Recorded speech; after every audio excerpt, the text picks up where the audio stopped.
Once you've figured out the relationship between aperture, ISO, and shutter speed, now we can really start to get a little bit more into exactly how to use them and how to control that in your camera by shooting on manual.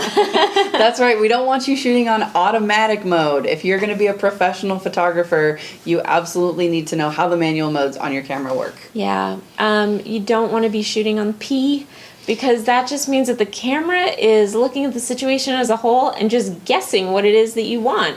And a lot of times you are going to want to say, I want this as my aperture, I want this as my shutter speed.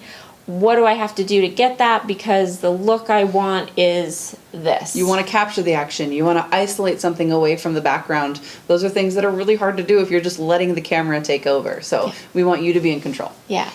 So there are a few different manual modes out there. There's full manual, and then there's kind of semi-manual.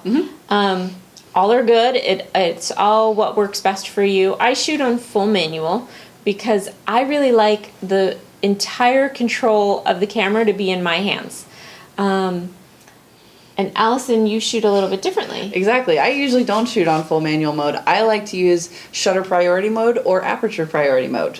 That's what I'm doing about 80% of the time because I just don't like to think too hard during a shoot. I've got too much else to worry about.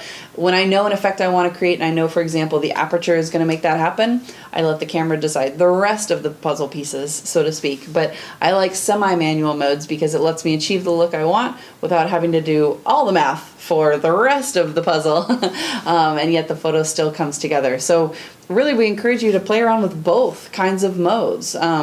Manual mode lets you control your aperture and your shutter speed. You dial both those in yourself. You don't let the camera decide anything and your for ISO. you. And your ISO. All three. Full manual is all three. Yes. You're controlling. Yes. Versus the semi-manual, like aperture priority, is you deciding the aperture and letting the camera decide the shutter speed. Or the reverse of that would be shutter priority mode, you decide the shutter speed, and the camera decides the aperture.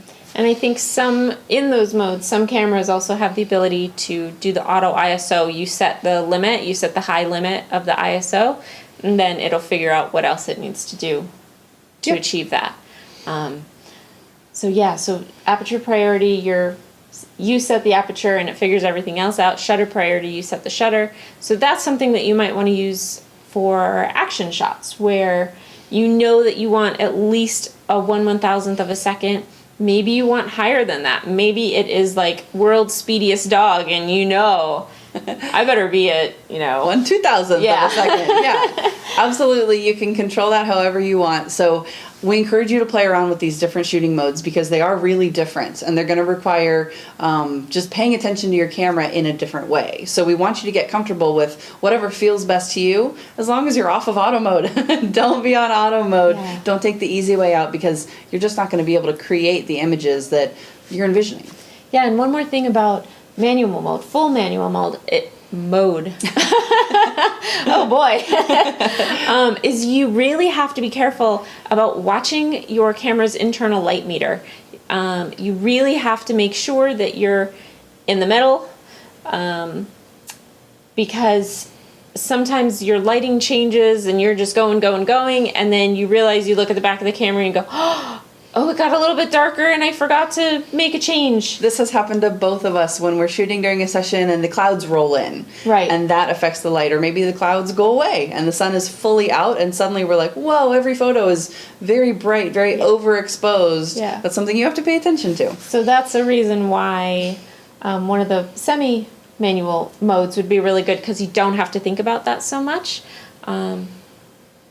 So it's all about what works for you. Mm-hmm. I like the full control, so I'm always looking at that light meter. And, if I have a dark dog in a dark setting and I know that I want everything to be a little bit, I want to capture those blacks as they are, then I can easily underexpose for that. If I've got a lot of whites, then I can overexpose a little bit to make sure that those all come out the same. It's just easier for me to think about it and do it right then and there. But play around with both.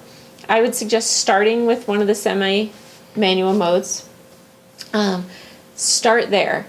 get used to that, understand what the camera's doing, understand why it's doing it, and then start practicing in full manual. It's okay to take it step by step. You Yes. don't have to jump into full manual right away.